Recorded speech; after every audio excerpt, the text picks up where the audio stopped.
Tibetan Sage by Tuesday Lobsang Rampa. Read for you by BlueFriend in beautiful BC. Chapter 9. We left what was called the four-dimension room and crossed the huge hall to the one which was marked this world. The walk was about 1/4 of a mile, so our feet were quite aching by the time we got to this world. The Lama Migyardandap entered and sat on the bench next to the console. I followed him and sat down on the bench beside him. The Lama touched a button and the light in the room disappeared. Instead, we could see our world in the dim lighting. I looked away, wondering what had happened. Where was the light? And then I looked at the globe of the world and promptly fell backwards over the bench, hitting my head on the hard floor. As I had looked into the world, I saw a hideous dinosaur with jaws agape, and it was looking straight at me from a distance of about 6 feet. I rather sheepishly picked myself up, ashamed that I had been frightened by a creature which had been dead 1,000 years. The Lama said, "We have to skim through some of the history because there is so much in the history books which is absolutely incorrect. Look."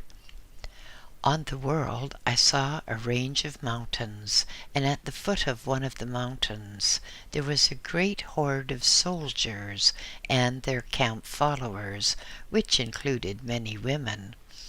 In those days, it seems, the soldiery could not do without the consolation of women's bodies, so the women went to war with them, so they could satisfy the men after a victory. If there was no victory, the women were captured by the enemy and used for precisely the same purpose as they would have been used if their side had been victorious. There was a very busy scene. Men were milling around quite a collection of elephants, and one man was standing on the broad back of an elephant, arguing with the crowd below. "I tell you, these elephants will not cross the mountains where there is snow. They are used to heat. They cannot survive in the cold weather. In addition, how are we going to get the tons and tons of food which these elephants would need? I suggest that we unload the elephants and put the loads on horses native to the area. That is the only way we shall get across." Well, the commotion went on. They were like a lot of old fishwives, arguing and waving their arms, but the elephant man had his way.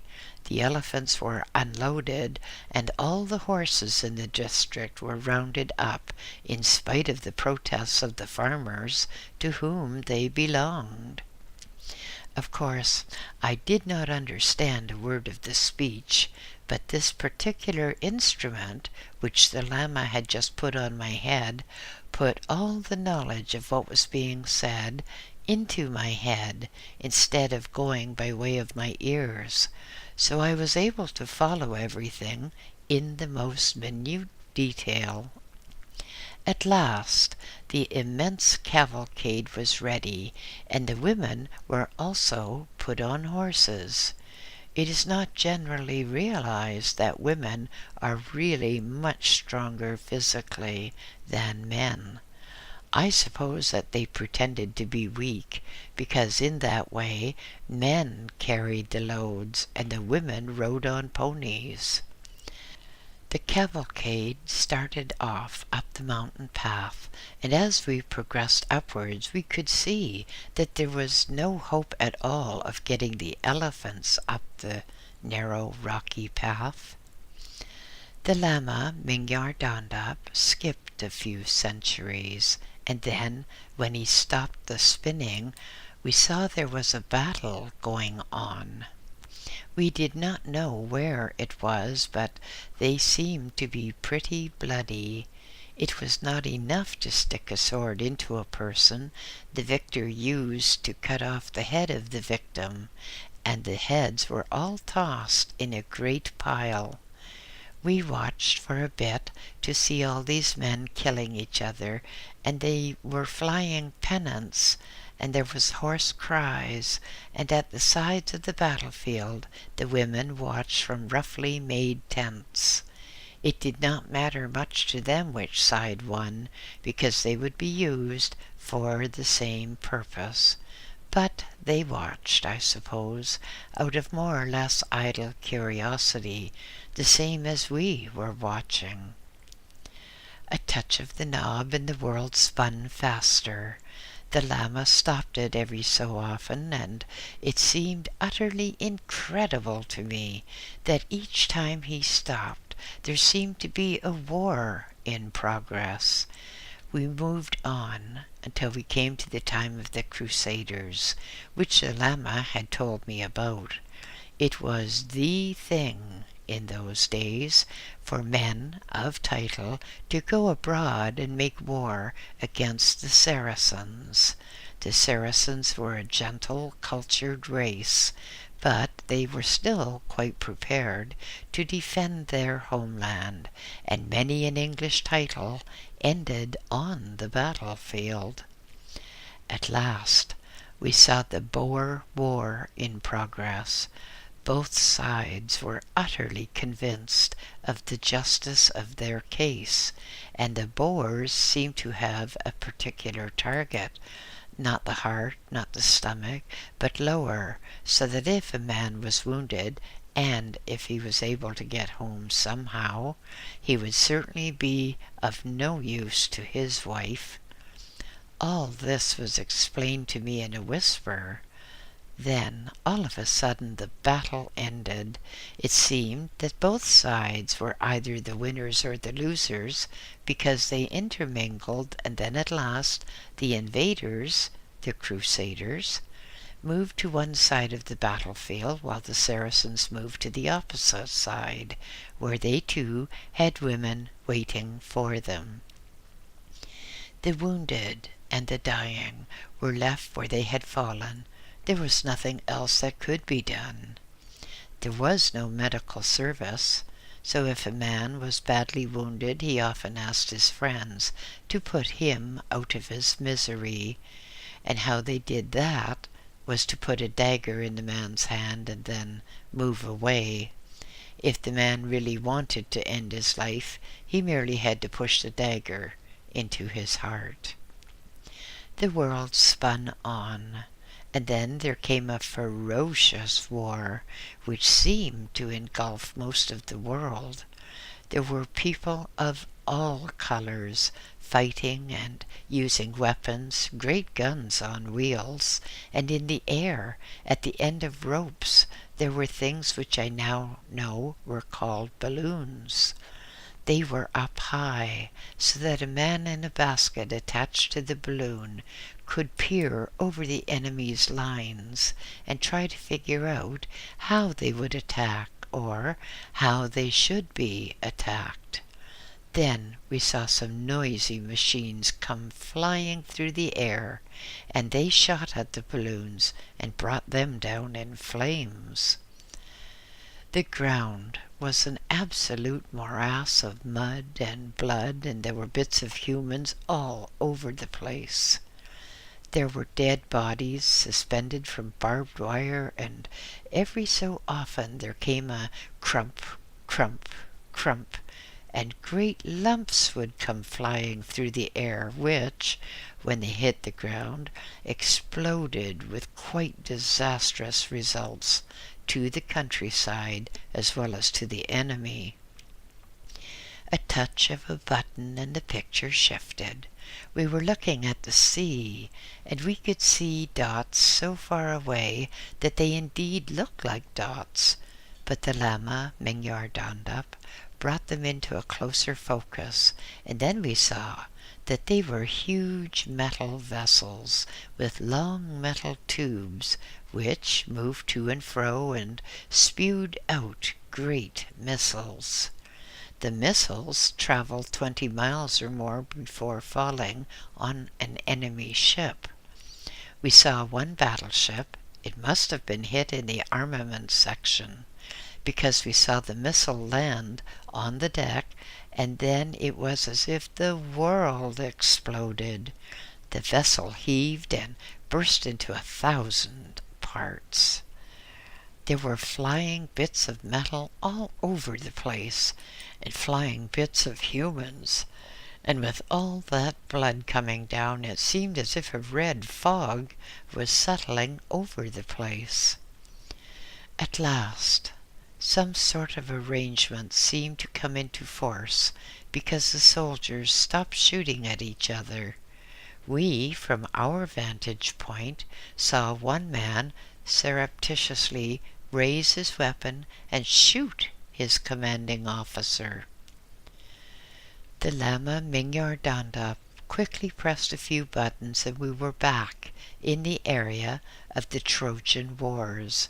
I whispered, "Master, aren't we jumping from date to date without any regard of the sequence?" "Oh, but I'm showing you all this for a special reason," Lab sang. "Look," he pointed. A Trojan soldier suddenly brought his spear to the level, and it went straight through the heart of his commanding officer. I was just showing you that human nature doesn't change. It goes on and on like this. You get a man, he will shoot his commanding officer, and then perhaps in another reincarnation he comes and does precisely the same thing again. I am trying to teach you certain things, Lab sang, not to teach you history as from a book, because those historical books are far too often altered to suit the political leaders of the time." We sat there on our bench, and the Lama tuned us in to many different scenes. Sometimes there would be 600 years between scenes. That certainly gave one an opportunity to judge what the politicos were really doing. We saw empires rise by errant treachery, and we saw empires fall, again, by errant treachery. The Lama suddenly said, "Now," Lab sang, "here we will have a glimpse into the future." The globe darkened, lightened, and darkened again, and we saw strange sights. We saw a great liner as big as a city. It was steaming along like a queen of the seas, and all of a sudden there was a heart-wrenching screech as the ship was sliced open below the waterline by a projection from a mighty iceberg.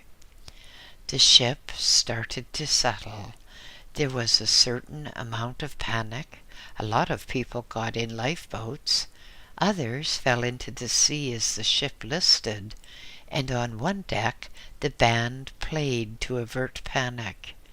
The band played on until the ship went down with a frightening gurgle. Great bubbles of air came up, and great gouts of oil. Then, gradually, odd items came up as well. The dead body of a child, a woman's handbag was somehow floated to the surface. "This," Lab sang, "is another item which is out of its chronological order. This should have come before the war you have just recently seen. But never mind, you can flip through a picture book and perhaps get as much knowledge as if you read everything in that book in the right order. I am trying to get certain things into your head." The dawn broke. The early morning sunlight glinted redly on the tips of the icebergs and spread downwards as the sun rose higher. As it spread downwards, it lost its red color and became the ordinary, normal light of day. The sea was littered with an absolute incredible collection of items, broken chairs and various parcels, and of course, inevitably, the dead bodies, white and waxy. There were men, or what had been men, in evening dress. There were women, or what had been women, also in evening dress, but which could better be described as evening undress. We looked, and there was no rescue ships in sight. And, as the Lama said, "Well, Lobsang, we will move on to something else, and there is no point in us loitering here when there is not a thing that we can do." He put his hand to the buttons and to the knob which was on the end of a little rod, and the globe spun faster. Daylight, darkness, darkness, daylight, and so on, and then we stopped. We were in a place called England, and my guide translated some of the names for me. Piccadilly, Statue of Eros, and all sorts of things like that. And then he stopped right in front of a newspaper seller. Of course, we were quite invisible to the man because we were in a different time zone. What we were seeing now was what was yet to happen. We were glimpsing into the future. We were at the beginning of a century, but we were seeing something either 1939 or 1940. I could not quite make out the figures, not that it matters, but there were great placards about. The Lama read them out to me. They were about someone called Neville Chamberlain going to Berlin with his umbrella, and then we slipped into what the Lama called a news theater. On a screen we saw grim-faced men in steel helmets and accoutred with all the instruments of war. They were marching in a most peculiar way. "The goose step," said the Lama, "practiced by a lot of the German army." And then the picture changed to show starving people in another part of the world, people who just dropped dead of hunger and cold. We moved out into the street and skipped a few days, and then the Lama stopped the spinning for us to catch our breath, etc., because skimming around the world through various eras of time was indeed quite a disturbing and exhausting experience, especially for me, a boy who had never been out of his own country, who had never seen things with wheels before. Yes, it was quite a disturbing thing. I turned to the Lama Mingyar Dandap and said, "Master, this matter of Patra, I have never heard of the place before. I have never heard of any of the teachers mention Patra. They teach us that when we leave this earth through the period of transition, we go to the astral world, and there we live until the urge comes to us to go back to earth in a different body, or to go to some other world in a different body. But nobody has said anything about Patra, and I am really confused." "My dear Lobsang, there are many things of which you have not yet heard, but will. Patra is a world. It is a far superior world to this one and to the astral world. It is a world to which people go when they have some very special virtues, or when they have done a very great deal of good for others. It is not mentioned because it would be too discouraging. Many are chosen as possible material for Patra, and then at the last moment the person shows some weakness or some wrongness of thought, and so he loses his chance of going to Patra.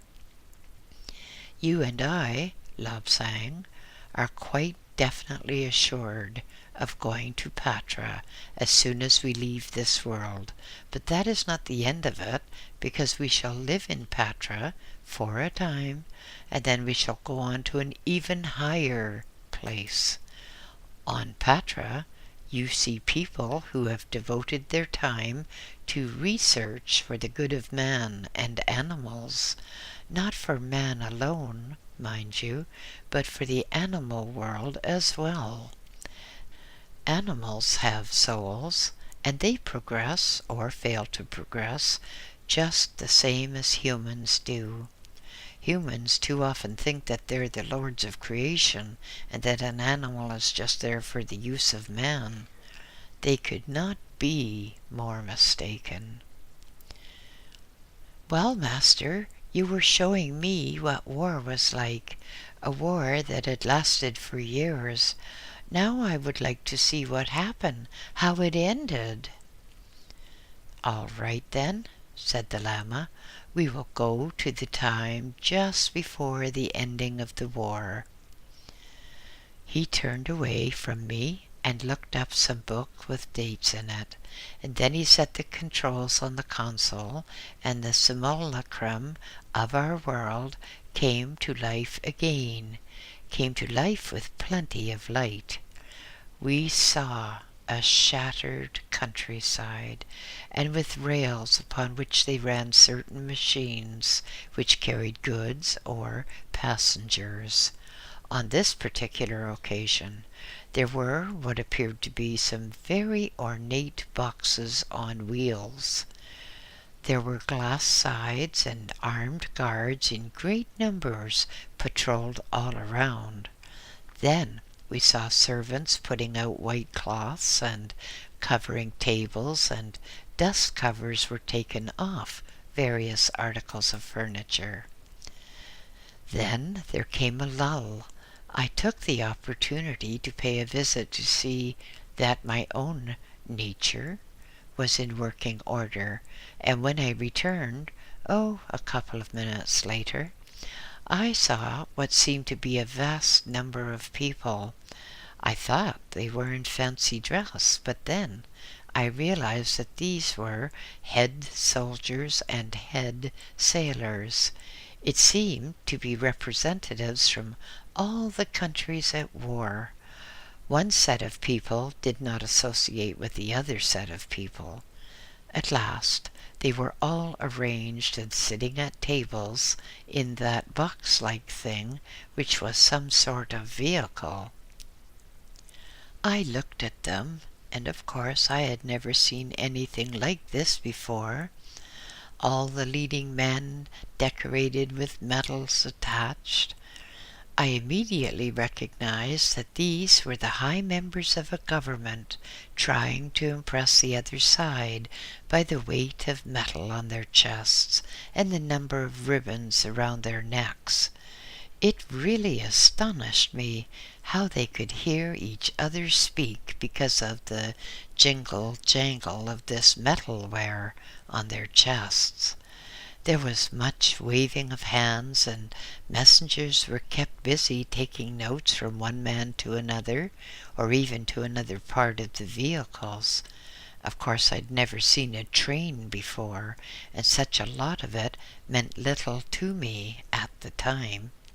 Eventually, they produced a document, and it was passed from person to person, who each signed his name, and it really was most amazing, the different types of signature, the different types of writing, and it appeared perfectly obvious to me that in all truth one side was no better than the other. That, Lobsang, has yet to come. This terrible war had been going on for several years, and they have now proposed and declared an armistice, under which each side returns to their own country and tries to build up their shattered economy. I looked and I stared, because there was no rejoicing here. Everyone was grim-faced, and the looks were not of joy that the battle had ended. The looks were of hatred, deadly hatred, which I could see. From one side of the thoughts were, "All right, you win this round, we'll get you next time." The Lama, Mingyar Dondap, kept on to the same time. We saw soldiers and sailors and airmen still fighting until a certain hour of a certain day came around.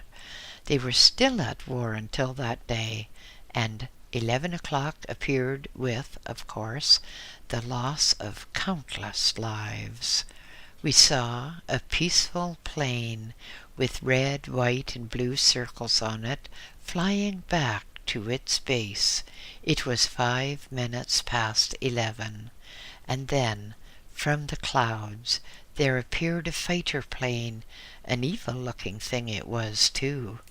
It soared down out of the clouds and got right behind the red, white, and blue plane, and then the pilot pressed a button in front of him, and a stream of something came out of weapons and set the red, white, and blue plane on fire.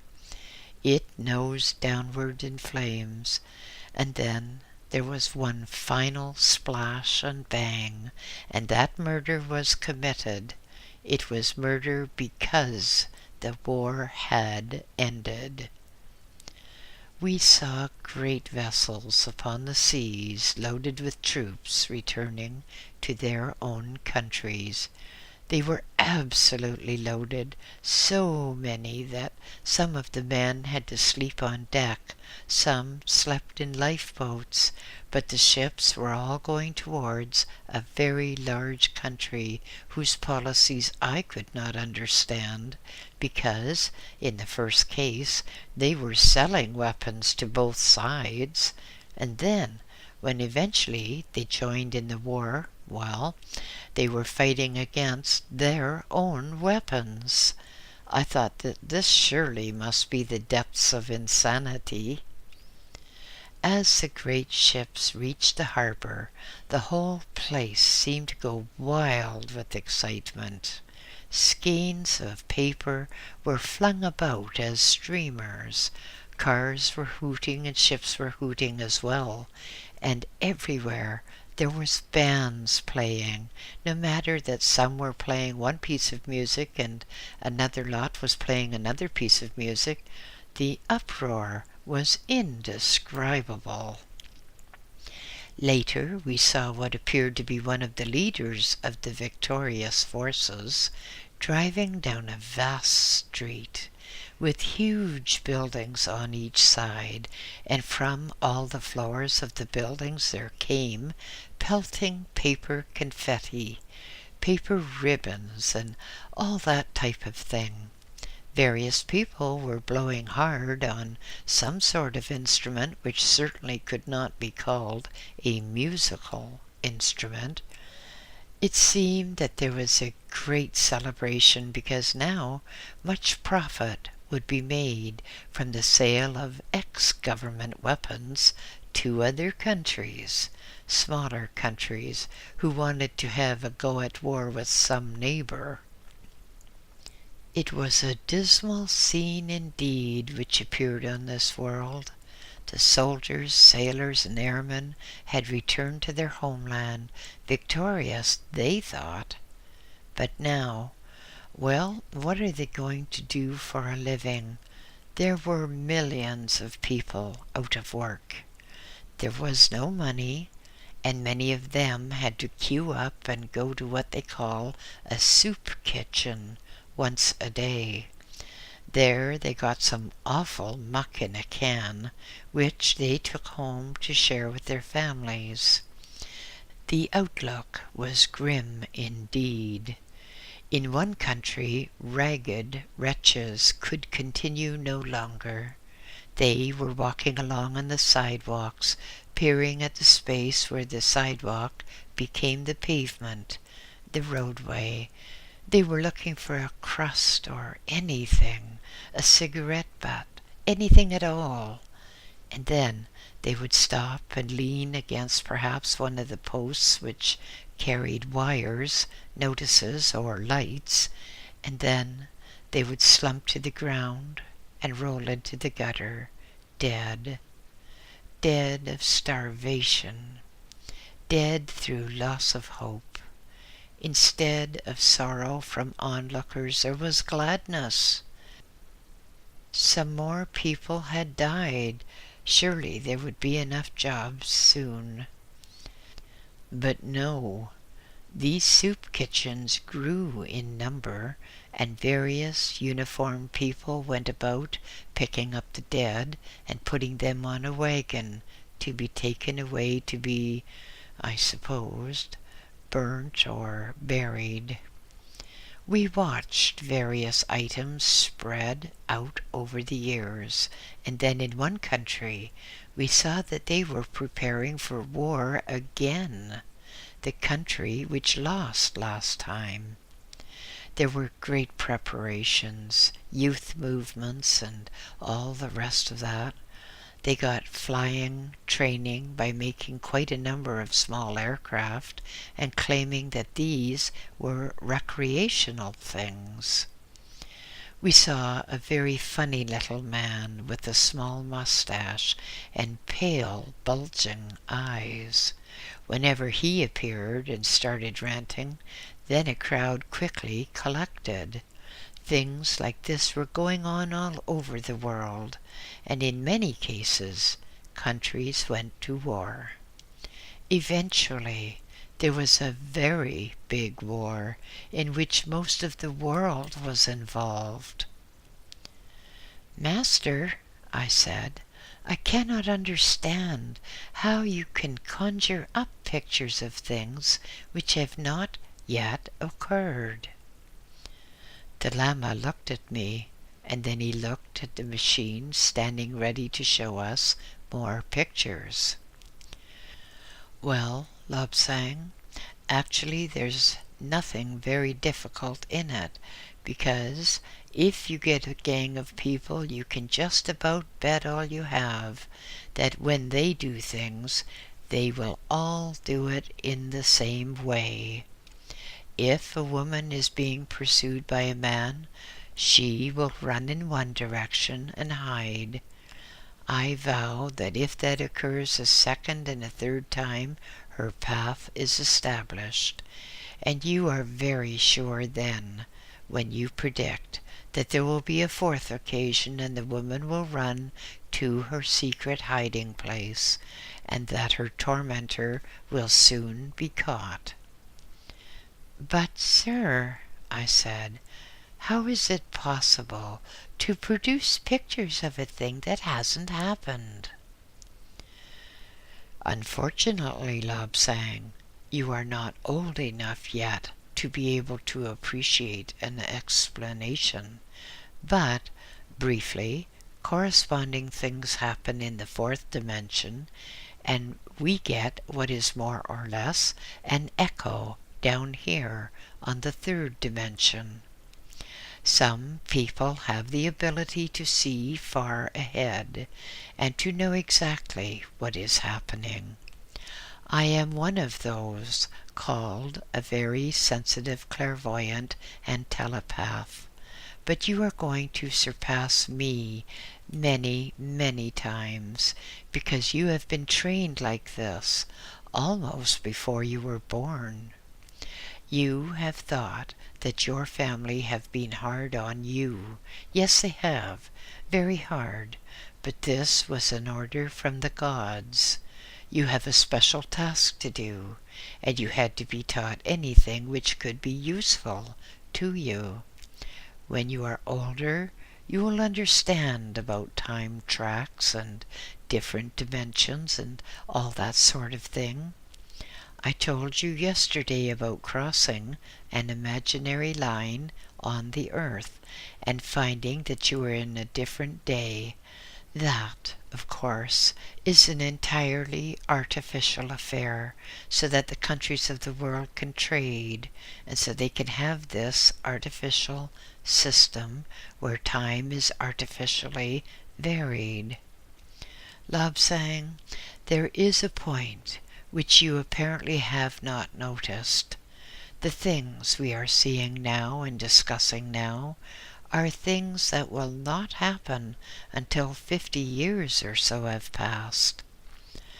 I was almost stunned when you told me that, Master, because at the time it seemed all natural, but yes, I can see now that some of the things, well, we don't have the science to do them, therefore it must be something in the future. The Lama nodded his head gravely and said, "Yes, in 1930 or 1940 or somewhere in between there, the Second World War will begin, and war will rage almost throughout the whole of the globe. It will absolutely ruin some countries, and the ones who win the war will lose the peace, and those who lose the war will win the peace. I cannot tell you when the war will actually start, because there is no point in knowing. Anyhow, we cannot do anything about it, but it should be round about 1939, and that is a good few years ahead yet. After that war, the Second Great War, there will be continuous guerrilla warfare, continuous strikes, and all the time the unions will be trying to increase their power and gain control of their countries. I'm sorry to tell you that in about 1985 some strange event will occur which will set the scene for the Third Great World War. That war will be between peoples of all nationalities and all colors, and it will bring the race of tan into being. Rapes are terrible things, no doubt, but at least if a black man rapes a white woman, then we have yet another color, tan, the race of tan. We have to have a uniform color on this earth. That is one of the very necessary things before there can be much lasting peace. We cannot give exact dates, exact to the day, the hour, the minute, and second, as some idiots think we can, but we can say that around the year 2000 there will be intense activity in the universe and intense activity on this world. After a bitter, bitter struggle, the war will be resolved with help from people from outer space, people who do not like communism here. But now is the time to see if my legs are good enough to walk on and get down the mountainside, because then we must return to the Potala. We looked at all the machines we had used. We made sure they were clean and left in the best condition that we could manage. We made sure that all of the switches were working properly, and then the Lama, Mingyar Dandap, and I put on new robes, a million or more years old, and of wonderful material. We must have looked like two old washerwomen if anybody could have seen us, poring over the clothes to find something which especially appealed to that amount of vanity which we still had within us. At last we were satisfied. I was a monk, and Lama Mingyar Dandap was done up with a robe of very high status indeed. and I knew he was entitled to an even higher one. We found big robes which would fit over our new equipment, and so we put them on to save our clothes when going down the mountainside. We had a meal and a drink, and we said each goodbye to that little room with the hole in the corner, and then we set out. "Master," I exclaimed, "how are we going to hide the entrance?" Labsang, never doubt the powers that be.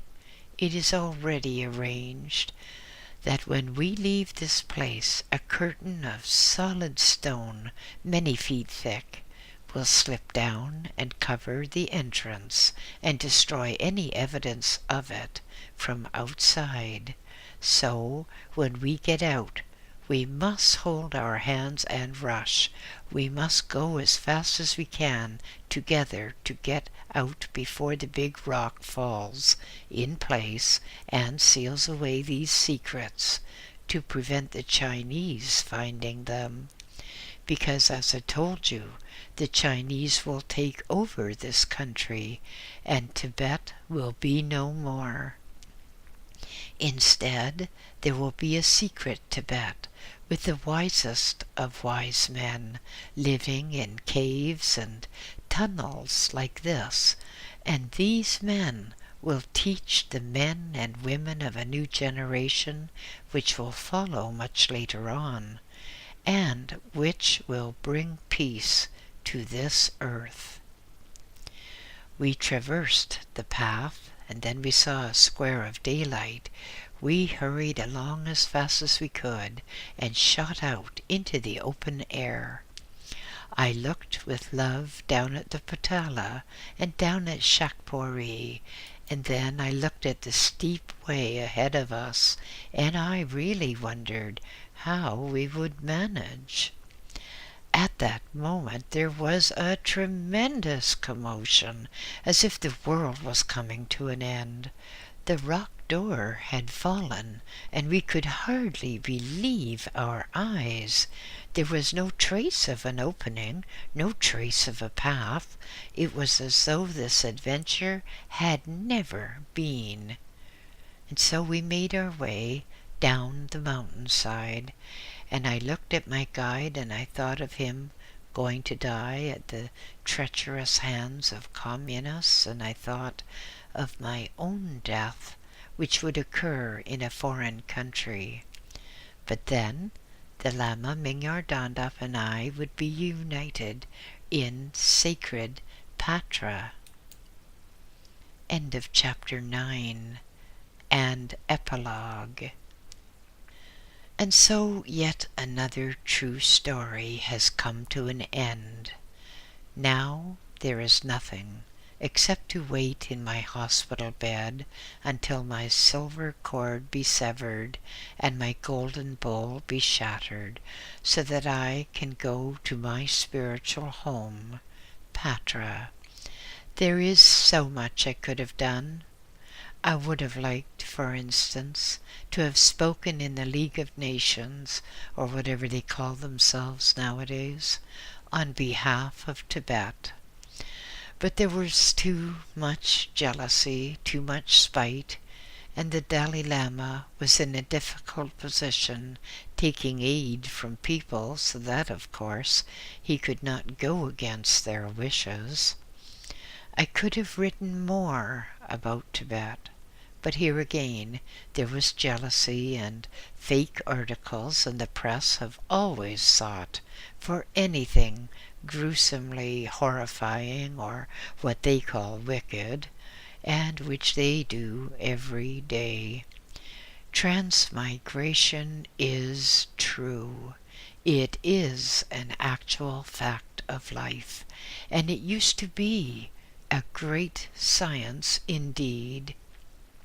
It is like a man traveling by air to his destination, and then finding a car waiting for him as he steps out of the plane, only in this, a great spirit takes over a body that he may do a task allotted to him. These books, my books, are true, absolutely true, and if you think that this particular book smacks of science fiction, you are wrong. The science in it could have been many times increased had the scientists been at all interested, but the fiction, there just isn't any, not even artist's license. So, I lay back in my old hospital bed, waiting release from the long night of horror which is life on earth. My cats have been a relief and a joy, and I love them more than I love a human. Just a final word. Some people have tried to cash in on me already. Some people spread about the story that I was dead and that from the other side I had commanded them to start a correspondence course, that I, from the other side, would be the head of it and we would correspond with a Ouija board. Now, the Ouija board is absolute fakery and worse, because in some cases it can allow evil or mischievous entities to take possession of the person using the Ouija board. May the blessing of Buddha be upon each and every one of you and preserve you. The end. Tuesday, Lapsang, Rampa. End of Tibetan Sage.